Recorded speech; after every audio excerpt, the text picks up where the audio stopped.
Welcome to special analysis. నేను రమ్మ మండవ. ఈరోజు అనాలిసిస్లో భాగంగా మనం తీసుకోబోతున్న టాపిక్ ఏంటంటే, ఈరోజు అనాలిసిస్కి మనం ఒక టైటిల్ పెట్టున్నాం, సత్తెనపల్లిని పూర్తిగా గాలికి వదిలేసిన జగన్మోహన్ రెడ్డి అని చెప్పి కూడా మనం టైటిల్ పెడతాం జరిగింది. నిజానికి మనం చూసినట్లయితే మొన్నటి ఎన్నికల్లో జగన్మోహన్ రెడ్డి 11 సీట్లకే పరిమితం అయ్యారు. అంటే ప్రతిపక్ష హోదా కూడా రాని స్థానానికి ఆయన పరిమితం అవడం జరిగింది. ఈ అధికార పార్టీ మీద 1 ఇయర్ పూర్తి చేసుకున్న తర్వాత ఎలాగైతే ఎక్స్పెక్టేషన్స్ ఉంటాయో, ఎలాగైతే గ్రేస్ పీరియడ్ పూర్తి అయిన తర్వాత ఆ ప్రభుత్వ వైఫల్యాలు ఎలాగైతే కొన్ని బయటకు వస్తూ ఉంటాయో, వాళ్ళ పెర్ఫార్మెన్స్కి ఎలా అయితే మార్కులు పడతాయో, అదేవిధంగా ప్రతిపక్షంలో ఉన్న జగన్మోహన్ రెడ్డి కూడా అదే స్థాయిలో జనం ఎక్స్పెక్టేషన్స్ ఉంటాయి ఆయన మీద. అధికార పార్టీతో పాటు అధికార పార్టీని నిలదీసే విషయంలో కావచ్చు, ప్రజల సమస్యల పోరాటం విషయంలో కావచ్చు, జగన్మోహన్ రెడ్డి ఎలా పోరాటం చేశారు, ఎంత స్టబ్బోర్న్గా ఈ 1 ఇయర్ నిలబడ్డారు, ఏ ఇష్యూల్ని హైలైట్ చేశారు అనేది జనం ఎప్పుడు కూడా మానిటరింగ్ చేస్తూనే ఉంటారు. ఎంతో తోపు సర్వే సంస్థల కంటే, ఎంతో తలపండిన నేతల కంటే, ఎంతో ఏదైతే సీనియర్ నేతల కంటే, లేకపోతే పొలిటికల్ పార్టీస్ కంటే జనం చాలా తెలివిగలవాళ్ళు. అందుకే వాళ్ళకి ఎప్పుడు ఏం కావాలి, ఎప్పుడు ఎలా ఉండాలనే ఎక్స్పెక్టేషన్స్ చాలా ఎక్కువ ఉంటాయి. ఆ ఎక్స్పెక్టేషన్స్ చాలా జాగ్రత్తగా వాళ్ళ ఎక్స్పెక్టేషన్కి అనుగుణంగా లీడర్స్ని అబ్జర్వ్ చేస్తూ ఉంటారు. సో అందుకనే జగన్మోహన్ రెడ్డి మీద కూడా ఎక్స్పెక్టేషన్స్ ఉన్నాయి. వాటిని ఆయన రీచ్ అయ్యారా లేదా అనేది పక్కన పెడితే, బట్ గత 3 నెలలుగా మాత్రం కొంత తాను కొన్ని విషయాల్లో జగన్మోహన్ రెడ్డి మార్చుకునే ప్రయత్నం చేస్తూ ఉన్నారు. పర్టికులర్లీ మనం చూసినట్లయితే ఈరోజు కొన్ని కాన్స్టిట్యున్సీలో సమన్వయకర్తలు నియమిస్తూ ఉన్నారు. గతంలో మనం చూస్తే ఎలక్షన్ ముందు కరెక్ట్గా ఒక నెల ముందు కరెక్ట్గా తాను ఎలాగో ఓడిపోతాననే ఇంటెలిజెన్స్ సర్వేస్ కావచ్చు, తాను పర్సనల్గా చేయించుకున్న సర్వేస్లో కావచ్చు, జగన్మోహన్ రెడ్డి అలర్ట్ అయ్యారు. అలర్ట్ అవ్వడం ఎలా అలర్ట్ అయ్యారు అంటే, ఈ క్రమంలోనే వాళ్ళని ఎమ్మెల్యే అభ్యర్థుల్ని స్ట్రాంగ్ చేసే ప్రయత్నం చేయలేదు, వాళ్ళకి సపోర్ట్ చేసే ప్రయత్నం చేయలేదు. పూర్తిగా ఉల్టాగా అటోల్ని ఇటోల్ని అటు షఫుల్ చేశారు. దాదాపు రాష్ట్ర వ్యాప్తంగా ఒక 45 చోట్లకు పైగా జగన్మోహన్ రెడ్డి లీడర్స్ని షఫుల్ చేసే ప్రయత్నం చేశారు. ఇది ఎంత డ్యామేజ్ జరిగిందంటే, ఒక చిన్న ఎగ్జాంపుల్ మనకి. నిజానికి విడుదల రజని చిలకలూరుపేట కాన్స్టిట్యున్సీ నుంచి ఫస్ట్ టైం ఎమ్మెల్యే అయ్యారు అండ్ మంత్రి అయ్యారు. ప్లస్ అయినా మైనస్లు అయినా ఆమె అక్కడే ఉండాలి. ఆమెని ఫాలో అయ్యే కొంత క్యాడర్ అయినా చిలకలూరుపేటలోనే ఉంటుంది. కానీ ఆమెకి ఎలాంటి సంబంధం లేని గుంటూరు వెస్ట్కి ఆమెను పంపించడం జరిగింది. అది కూడా లాస్ట్ మినిట్లో. గుంటూరు వెస్ట్లో ఆల్రెడీ అక్కడ మద్దాలి గిరి ఉన్నారు, టీడీపీ నుంచి వైసీపీ జెండా కప్పుకున్న గిరి. పాప ఆయనకి టికెట్ ఇవ్వాల, ఆయన ఆమెకు సపోర్ట్ చేయాల. ఇక లోకల్గా ఉన్న క్యాడరు చిలకలూరుపేట నుంచి గుంటూరు వెస్ట్కి వెళ్ళారు కాబట్టి వాళ్ళు వెళ్ళలేదు. సో అన్ని రకాలుగా చిలకలూరుపేటలో బ్యాడ్ అయింది ఆవిడ, ఇప్పుడు గుంటూరు వెస్ట్లో ఓడిపోయి గల్లా మాధవ్ గెలిచింది, అక్కడ బ్యాడ్ అయ్యారు ఆవిడ. అక్కడ అసలు స్పేసే లేదు ఆవిడకి. అందుకే పేటకి మళ్ళీ పంపించే ప్రయత్నం ఇప్పుడు. సో ఆల్మోస్ట్ పేటలో మళ్ళీ రీగెయిన్ అవుదామన్న ఆ సిచ్యువేషన్ లేదు. ఆమె మీద వస్తున్న విమర్శలతో కావచ్చు, సొంత పార్టీ నేతలే రాజేష్ నాయుడు, మనోహర్ నాయుడు లాంటి వాళ్ళు ఆమెకు వ్యతిరేకమైన విధానం కావచ్చు, ఆమె మీద పడుతున్న కేసులు కావచ్చు, పుల్లారావు మళ్ళీ గెలిచిన విధానం కావచ్చు.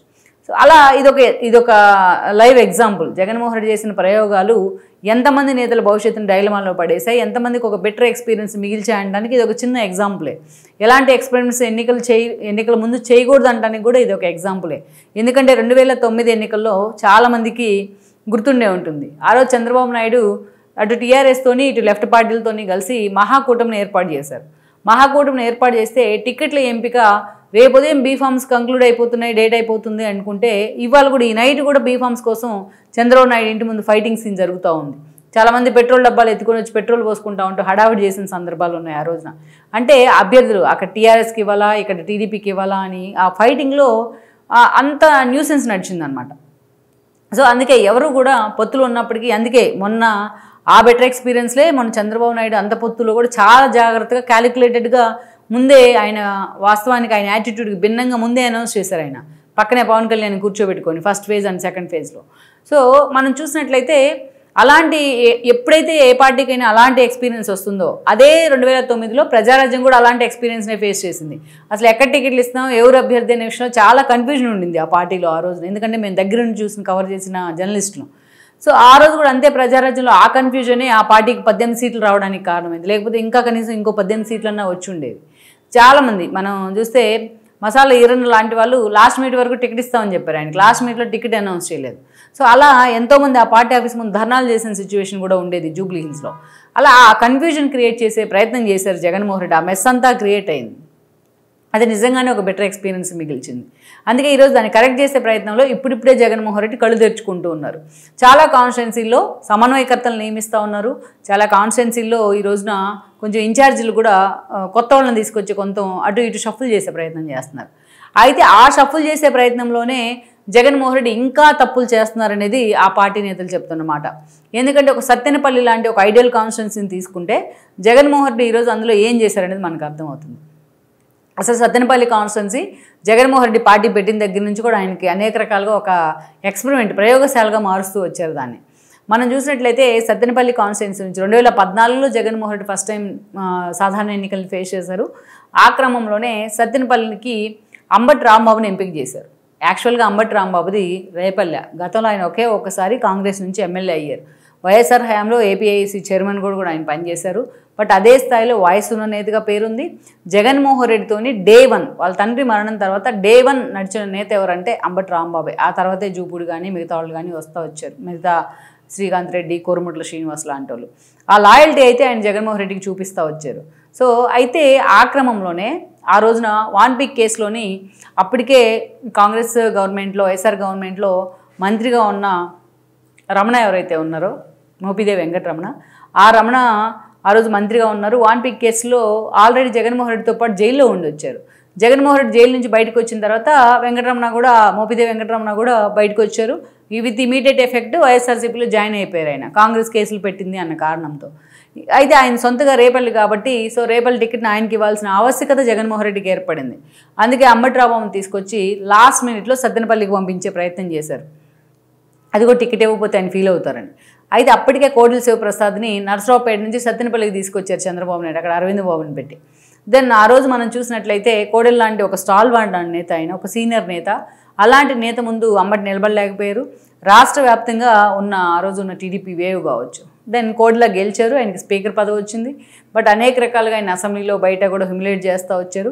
అంబటి రాంబాబు మాత్రం సత్తెనపల్లి నుంచి వెళ్లకుండా అదే కాన్స్టిట్యున్సీని అట్టు పెట్టుకుని అలాగే ఉంటూ వచ్చారు. అయినా అలాంటి అంబటి రాంబాబుకి మళ్ళీ 2019 ఎన్నికల సమయంలో కూడా ఇదే బెటర్ ఎక్స్పీరియన్స్ ఎదురైంది. ఒక దశలో అసలు ఆయన టికెట్ వస్తుందా రాదా అన్న చర్చ కూడా జరిగింది. బట్ మళ్ళీ ఎగైన్ అక్కడి నుంచి కోడెల పోటీ చేస్తే టీడీపీ నుంచి ఎగైన్ అక్కడి నుంచి అంబటి పోటీ చేశారు. దెన్ ఆ రోజు రాష్ట్ర వ్యాప్తంగా ఉన్న జగన్మోహన్ రెడ్డి వేవ్ కావచ్చు, అంబటి సత్తెనపల్లిని అంటిపెట్టుకునే విధానం కావచ్చు. ఆ రోజు అంబటి గెలిచారు, కోడెల ఓడిపోయారు. ఓడిపోయిన తర్వాత ఆయన్ని వైసీపీ నేతలు చేసిన హెరాస్మెంట్ ఆయన మరణానికి కూడా కారణమైంది. ఒక దురదృష్టం అది అనుకోవాలి. అక్కడి నుంచి మనం చూసినట్లయితే అంబటి రాంబాబుకి జగన్మోహన్ రెడ్డి ఫస్ట్ క్యాబినెట్ పదవి ఇస్తారనుకున్నా, బట్ ఆయన పక్కన పెట్టారు. పాపం ఆయన అసలు ఫస్ట్ క్యాబినెట్లో పూర్తిగా పక్కన పెట్టారు. సెకండ్ టైం ఎక్స్పాన్షన్లో భాగంగా ఆయనకి జలవనరుల శాఖ మంత్రి పదవి ఇచ్చారు. తన శాఖ కంటే మిగతా విషయాల మీదే ఆయన ఎక్కువ ఫోకస్ పెడతారన్న విమర్శలతో ఎప్పుడూ కూడా అంబటి రాంబాబు వార్తల్లోనే ఉండేవాళ్ళు. ఓపెన్గా ఒప్పుకునేవాళ్ళు పాపం. కాకుంటే పోలవరం అయితే ఎప్పుడు పూర్తయిద్ది అంటే ఎప్పుడు పూర్తవుతుందో నాకు తెలియదని ఒప్పుకునేవాళ్ళు. చాలాసార్లు ట్రోలింగ్ కూడా గురయ్యారు ఆయన. సో ఇలా అంబటి రాంబాబు మాత్రం అనేక సార్లు ఎప్పుడు కూడా ఏదో కాంట్రవర్సీతోనో వ్యక్తిగత విషయాలతోనో వార్తల్లో ఉంటూ వచ్చేవాళ్ళు. దెన్ పార్టీ తరపున మంచి వాయిస్ వినిపించే నేతగా మాత్రం పేరుంది. ఇక మొన్నటి ఎన్నికల్లో మరోసారి ఆయనకి సత్తెనపల్లి టికెట్ ఇవ్వడం జరిగింది. బట్ అటువైపు నుంచి చూసినట్లయితే కోడెల చనిపోయినారు, కోడెల కొడుకు ఆ టికెట్ ఎక్స్పెక్ట్ చేశారు, రాయపాటి ఫ్యామిలీ కూడా ఆ టికెట్ ఎక్స్పెక్ట్ చేసింది. కానీ చంద్రబాబు నాయుడు మాత్రం లాస్ట్ మినిట్లో అక్కడ కన్నా లక్ష్మీనారాయణని పంపించే ప్రయత్నం చేశారు. కన్నా రాకని టీడీపీలోకి రావడానికి చాలామంది వ్యతిరేకించిన, బట్ చంద్రబాబు నాయుడు మాత్రం ఆయన పిక్ చేసుకుని ఆయన సత్తెనపల్లి టికెట్ ముందే అనౌన్స్ చేయడం జరిగింది. కోడెల కొడుకు దాన్ని చాలా సీరియస్గా వ్యతిరేకించిన, బట్ చంద్రబాబు నాయుడు లైట్ తీసుకున్నారు. దెన్ కన్నా లక్ష్మీనారాయణ పోటీ చేశారు. ఆయన చేతిలోని కూటమి వేవ్లో భాగంగా అంబటి రాంబాబు ఓడిపోవడం జరిగింది. That's fine. ఈరోజు ఓడిపోయింది కాబట్టి ఆ కాన్ఫిడెన్స్ అతనికే ఉంటే అక్కడి నుంచే పని చేసుకునేవాళ్ళు. ఈరోజు జగన్మోహన్ రెడ్డి ఏ అడుగు తాడేపల్లి నుంచి బయటపెట్టినా ఆయన వెంట ఉంటుంది ఒక అంబటి రాంబాబు మాత్రమే కష్టకాలంలో. కానీ జగన్మోహన్ రెడ్డి ఇప్పుడు ఆయన మీద మళ్ళీ ఒకసారి ప్రయోగం చేశారు. ఆయన తీసుకుపోయి గుంటూరు వెస్ట్కి పడేశారు. ఎలాంటి సంబంధం లేనట్టు రేపల్లన్నా పంపిస్తే బాగుండేది, ఆయన తీసుకెళ్ళి గుంటూరు వెస్ట్లో వేశారు. సో తనకి ఎలాంటి సంబంధం లేని ఆ కాన్స్టిట్యున్సీకి అంబటి రాంబాబుని జగన్మోహన్ రెడ్డి పంపించే ప్రయత్నం చేశారు. ఆయనకి ఎదురు చెప్పే ధైర్యం లేక, చెప్పడం ఇష్టం లేక కానీ అంబటి కూడా సైలెంట్గా ఉండిపోయారు. బట్ ఈరోజు అసలు సత్తెనపల్లి కాన్స్టిట్యున్సీతో ఎలాంటి సంబంధం లేని గజ్జల సుధీర్ రెడ్డిని తీసుకొచ్చి అక్కడ నియమించే ప్రయత్నం చేశారు జగన్మోహన్ రెడ్డి. నిజంగా ఇన్నాళ్ళు జర్నలిజంలో ఉన్న నాకు కూడా గజ్జల సుధీర్ ఎవరో పూర్తిగా తెలియదు. సో స్థానికంగా చాలామందికి ఆయన ఎవరో కూడా తెలియదు. ఒక కొత్త ఫేస్ని అక్కడ ఇంట్రడ్యూస్ చేసే ప్రయత్నం అయితే జరిగింది. అది కూడా సత్తెనపల్లి లాంటి కాన్స్టిట్యున్సీ, అది కూడా అటువైపు నుంచి చూస్తే ఏదైతే కన్నా లక్ష్మీనారాయణ లాంటి ఒక సీనియర్ నేత, మంచి వాయిస్ ఉన్న నేత, సుదీర్ఘకాలం అక్కడ ఏదైతే సుదీర్ఘకాలం మంత్రిగా కాంగ్రెస్లో పనిచేసే నేత, అటు బీజేపీలో కూడా ఉన్నారు ఆయన. సో అలాంటి నేత దగ్గర తీసుకొచ్చి ఆయనకు అపోనెంట్గా సుధీర్ రెడ్డి లాంటి వాళ్ళని పెడితే అక్కడ అసలు పార్టీని కోపప్ చేసే నేత ఎవరు, అసలు సత్తెనపల్లిలో అంబటి అనుచరులు ఇప్పుడు ఆయన ఎంతవరకు ఫాలో అవ్వాలి, లేకపోతే కామ్గా ఉండాలా అనేది వాళ్ళకి అర్థం కావట్లా. సో అలాంటి సిచ్యువేషన్లో ఈ రోజున పార్టీ తరపున కార్యక్రమాన్ని ఇనిషియేట్ చేసి అంత సీరియస్గా అక్కడ ఫోకస్ పెడుతున్న పరిస్థితి లేదనుకోవాలి. ఎందుకు లేదు అని నేను అంటున్నానంటే, మొన్న జగన్మోహన్ రెడ్డి పర్యటన చేపట్టారు సత్తెనపల్లి, రెంటపాళ్ళు వెళ్ళారు.